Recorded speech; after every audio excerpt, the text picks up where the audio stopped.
The scorching midday sun beat down on the streets, making the pavement hot enough to burn. People walked hurriedly, fanning themselves, sipping cold drinks, and seeking shade wherever they could. But in the middle of all this, unnoticed and forgotten, a frail, starving dog limped down the sidewalk. His fur was once golden, but now it was tangled, dusty, and patchy. His ribs pressed against his thin skin, his legs wobbled with every step, and his hollow eyes darted desperately from one face to another. He was searching for food, for kindness, for something to make the pain in his empty stomach go away. The scent of grilled meat hit his nose, making his mouth water instantly.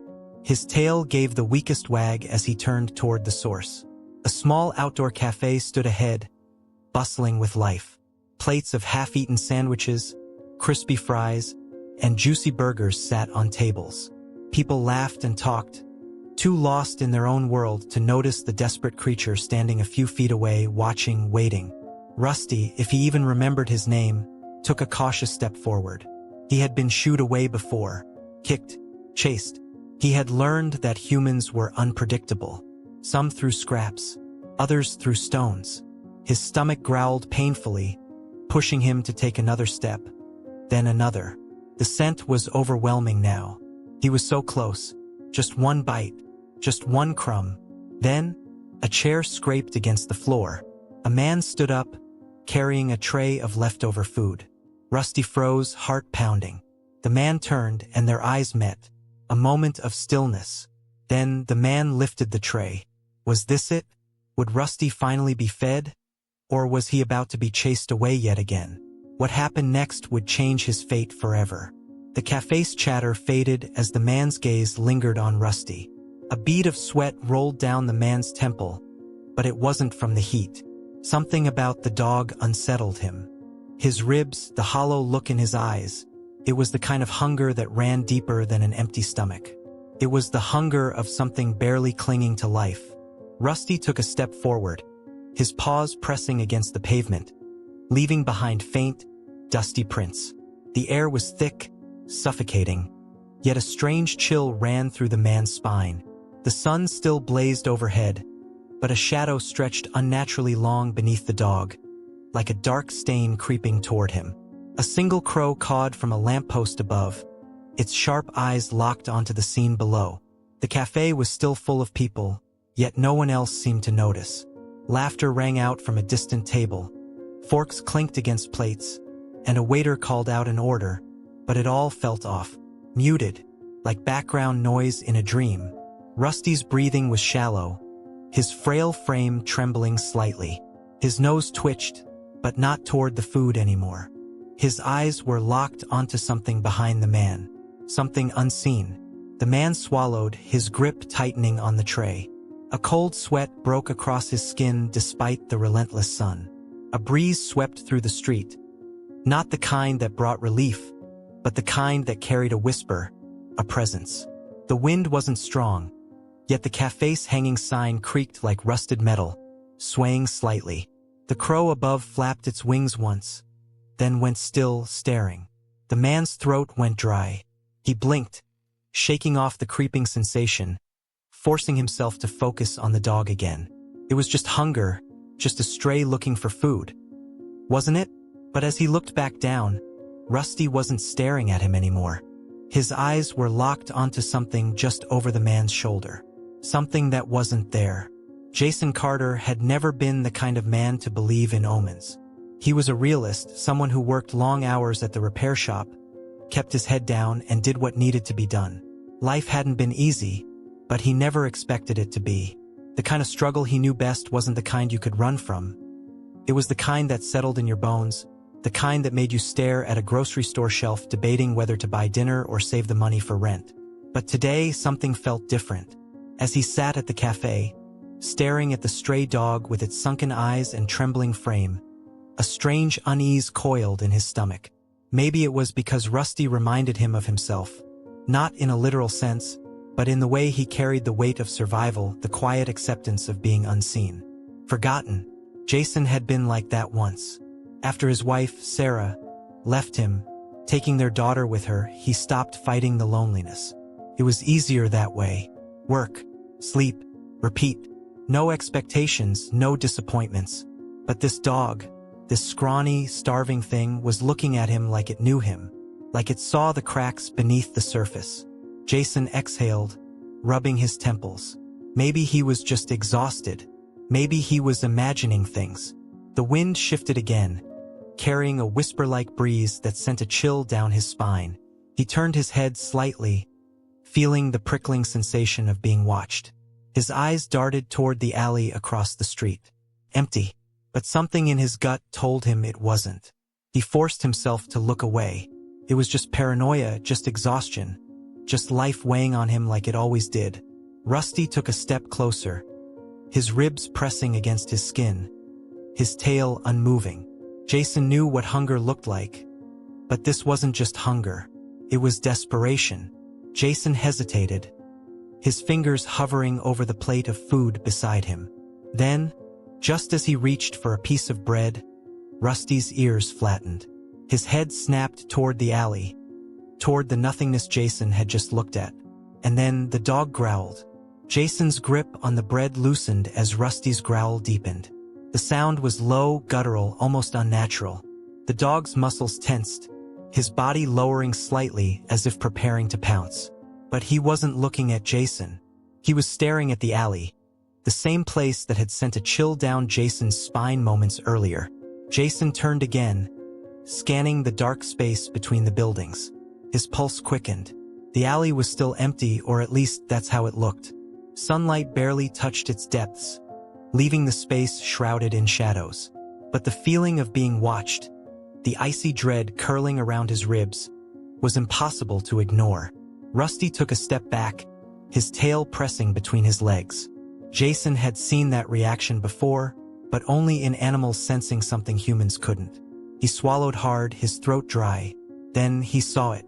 A flicker, just a brief shift in the darkness, like something was there 1 second and gone the next.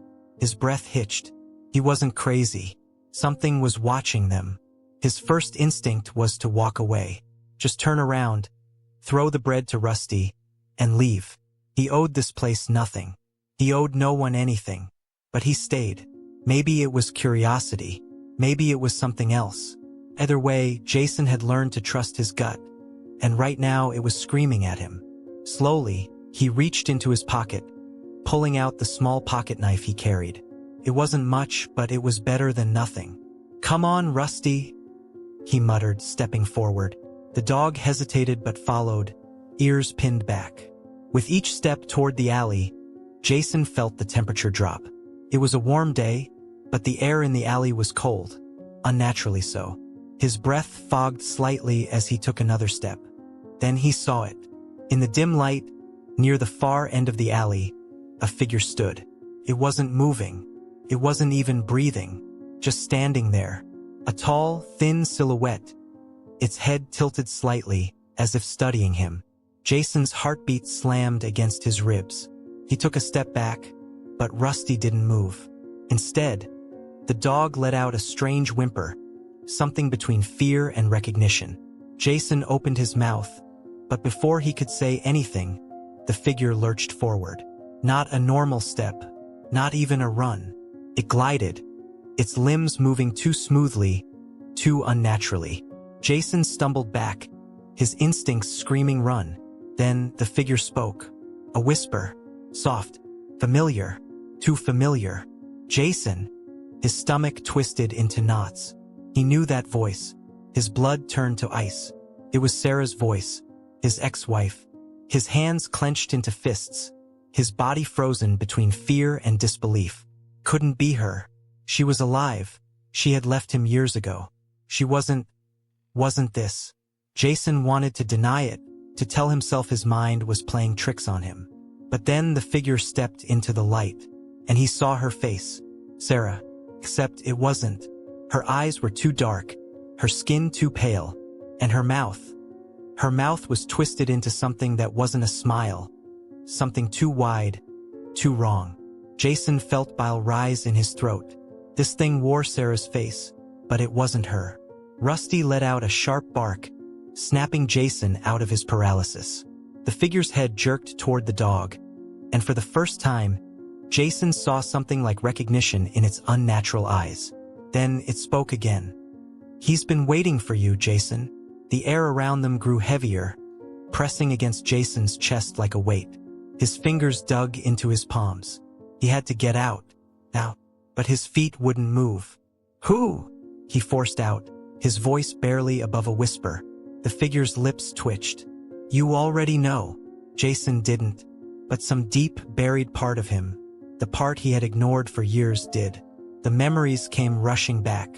The accident, the night Sarah left, the dream that wasn't a dream. And then the voice returned.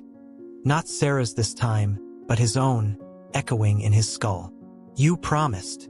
Jason staggered, gripping his head as his vision blurred. Rusty barked again, the sound sharp, urgent. He had to go. He had to run. But the figure reached out, long fingers stretching toward him. And Jason remembered everything. The truth crashed into him like a tidal wave. Sarah hadn't left. She had died. And Jason had let it happen. The weight in his chest turned to pure terror. Because whatever this thing was, whatever had found him today, it wasn't here to haunt him. It was here to collect. Jason's breathing was shallow, his pulse hammering in his ears. The alley seemed to stretch, growing narrower, the shadows closing in. Rusty whimpered beside him, his tail tucked so tightly against his body that he was almost curled in on himself. Jason wanted to run, but his legs felt rooted to the ground, his muscles frozen. The figure in front of him, Sarah, but not Sarah, tilted its head, its dark eyes fixed on him with an expression that was almost amused. The longer he stared, the more wrong she looked. Her face was too still, her lips too stiff, as if the skin had been stretched over something else. Jason forced himself to blink, to take a step back. His foot scuffed against loose gravel, the sound echoing in the unnatural silence. Too silent. That was the first thing that truly unsettled him. The alley was in the middle of the city. There should have been distant traffic noise, the chatter of pedestrians, the occasional honk of a horn. But there was nothing. His gaze flicked toward the street entrance. It wasn't far, maybe 15 feet away. If he turned and sprinted, he could make it. He knew he could. But something deep in his gut whispered, "If you run, you'll never leave." The thought made his stomach churn, but he didn't have time to process it. Sarah's lips moved, but the voice that came out wasn't hers. It was his own. "Jason." His heart stopped. "Jason, you left me." The voice was identical to his own, but twisted, warped, like it was being played from a broken speaker. He wanted to cover his ears, but he couldn't move. This isn't real. But it was. Rusty let out a low, frantic whine, snapping Jason back to reality. He turned on instinct, grabbing the dog's collar and pulling him toward the exit. He had barely taken a step before the air changed. A pressure crushed down on him, as if the very space around him had thickened. His chest tightened, his breath coming in shallow gasps. His vision wavered, for a split second. It was as if the alley wasn't an alley anymore. The buildings bent inward, like towering, skeletal figures looming over him. The pavement beneath his feet rippled, as though it wasn't solid at all. Then, a voice behind him. "You can't leave."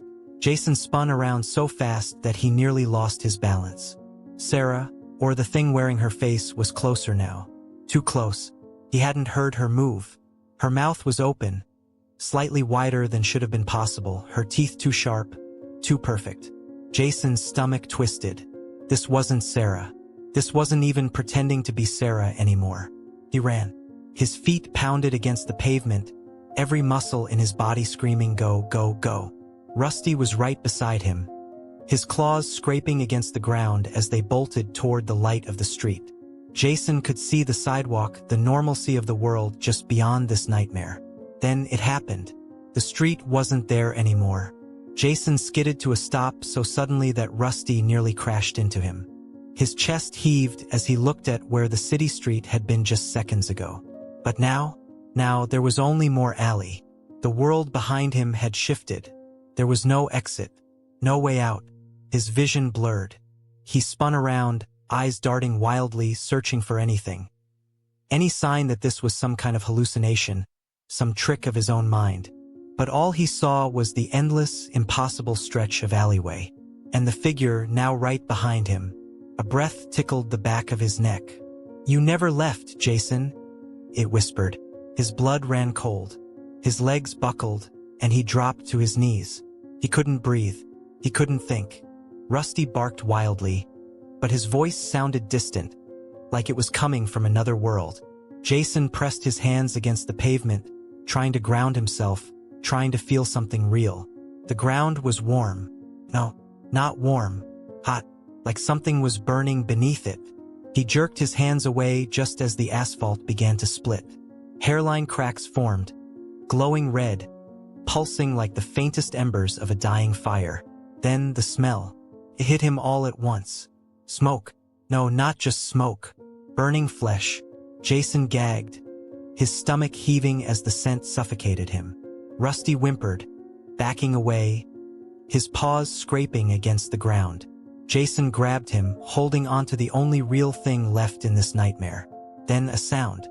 First it was soft, a low hum, deep and vibrating beneath the surface. But then it grew, twisting into something inhuman, something that rattled inside his bones. Laughter, but not from the figure. No, this laughter was coming from beneath them. Jason's pulse slammed against his skull. He wanted to scream, but his voice was gone. The cracks beneath him widened. A deep, endless blackness stretched below, and from it, hands, dozens of them, reaching, crawling, pulling themselves up. Rusty let out a strangled yelp as Jason scrambled backward, his brain screaming, "This isn't real, this isn't real," but it was. And then, in the darkness below, a voice boomed, deep, hollow, familiar. "Jason, it's time." Jason's body locked up, terror latching onto every inch of his being, because he knew that voice. It wasn't Sarah. It wasn't a stranger. It was his own, and it was laughing. Jason's body refused to move. His limbs felt paralyzed, as if unseen chains had locked him in place. Rusty barked frantically, snapping and growling at the hands clawing their way out of the abyss. But Jason couldn't react. He couldn't breathe. The voice that had called his name, it was his, yet not his. The figure that had once looked like Sarah stood over him now, its head tilted at an unnatural angle, eyes devoid of anything human. "You always come back," it whispered. Jason shook his head. No, this wasn't real.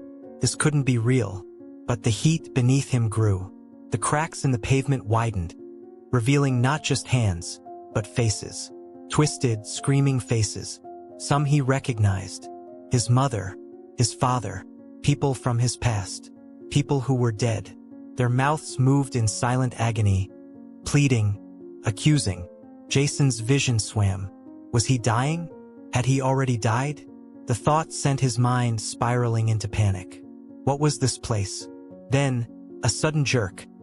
Rusty had grabbed Jason's sleeve with his teeth, pulling, yanking, snapping him back to reality. Jason gasped, the spell broken, his limbs his own again. Without thinking, he reached out, grabbing Rusty by the scruff and sprinting.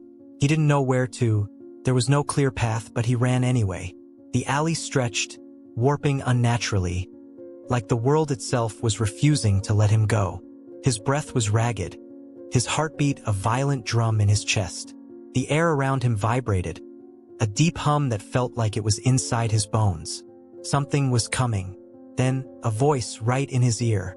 "You never left." Jason whirled around, but there was no one there. The world shifted again. Suddenly, Jason wasn't in the alley anymore. He was somewhere else. The sky above him was gray, lifeless. The buildings around him were crumbling, half destroyed, covered in ash. The streets were littered with corpses, their eyes wide open, their mouths frozen in silent screams. It was a city lost to time, and in the center of it all stood himself. Jason froze. A version of him, older, hollow-eyed, covered in ash and blood, stood a few feet away, staring at him with an expression Jason couldn't understand. Like recognition, like regret, like warning. Rusty whimpered beside him, ears pinned back in terror. Jason took a step forward. "What is this?"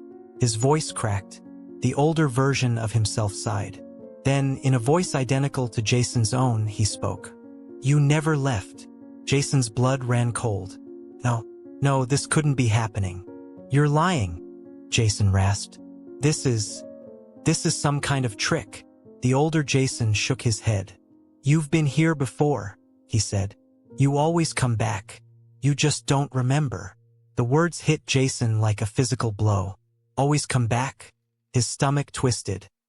He looked around, at the ruins, at the bodies, at the familiar way the air hummed, vibrating with something unnatural.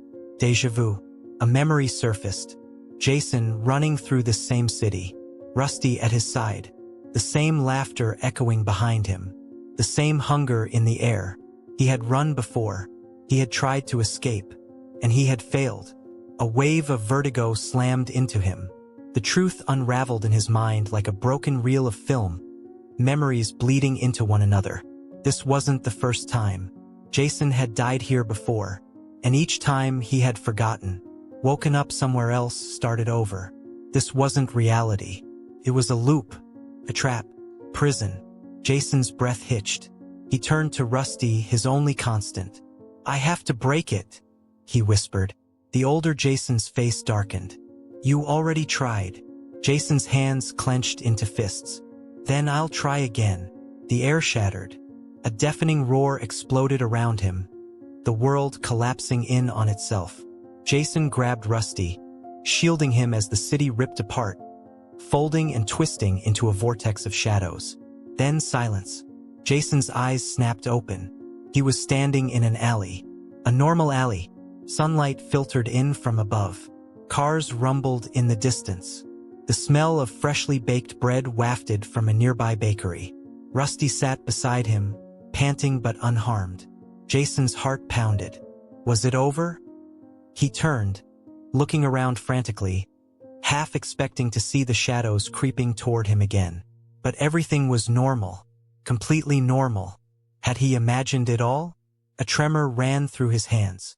He needed to get home, needed to breathe, needed to think. He started walking, Rusty trotting faithfully beside him. Then a whisper, right in his ear. "You never left." Jason froze. Slowly, he turned to look at Rusty. The dog stared back, and his eyes were wrong. Jason's stomach dropped. Rusty's mouth curled upward. And in a voice that wasn't his own, the dog whispered, "Welcome back, Jason." Jason screamed. The loop began again. Jason didn't know how long he had been running. He didn't know how many times he had died. How many times he had woken up, thinking it was over, only to find himself right back where he started. The memories faded fast, like sand slipping through his fingers. He had tried to escape. He had fought. He had failed. And now here he was again, walking down the same street, feeling the same sun on his skin, hearing the same distant chatter of strangers who didn't realize they weren't real. Rusty trotted beside him, tail wagging, looking exactly the same. Jason's hands shook. He couldn't look at the dog. He wouldn't. Was this the lesson? That some nightmares don't end? That some horrors are meant to be lived over and over again? Or was there something he had missed? A clue hidden in the endless repetitions? His breath hitched as a thought occurred to him. What if he wasn't the only one trapped? What if someone else had been here before him? Jason swallowed hard, forcing himself to meet Rusty's gaze. The dog stared back. For a moment, there was nothing unusual. Just the warm, trusting eyes of his loyal companion. But then, just for a fraction of a second, they changed. Jason's blood ran ice cold. This wasn't over. It had never been over. And deep down, he knew it never would be. The loop continued, and Jason took another step forward, just like he always did. What do you think? Was Jason trapped in a nightmare? Or something far worse? Was it just his mind playing tricks? Or was there something hiding in plain sight, watching, waiting, and pulling the strings? And Rusty, was he really just a dog? Or had Jason been traveling this path for longer than he even remembered? Let me know your thoughts in the comments below. Do you think Jason will ever escape? Or is he doomed to repeat this cycle forever? If you love chilling mysteries, eerie twists, and stories that leave you thinking long after they end, make sure to hit that like button and subscribe for more. And don't forget to turn on notifications, because in this world, some stories never truly end. If you dare, stick around for the next mystery, because trust me, it only gets darker from here. So what would you do if you were in Jason's place?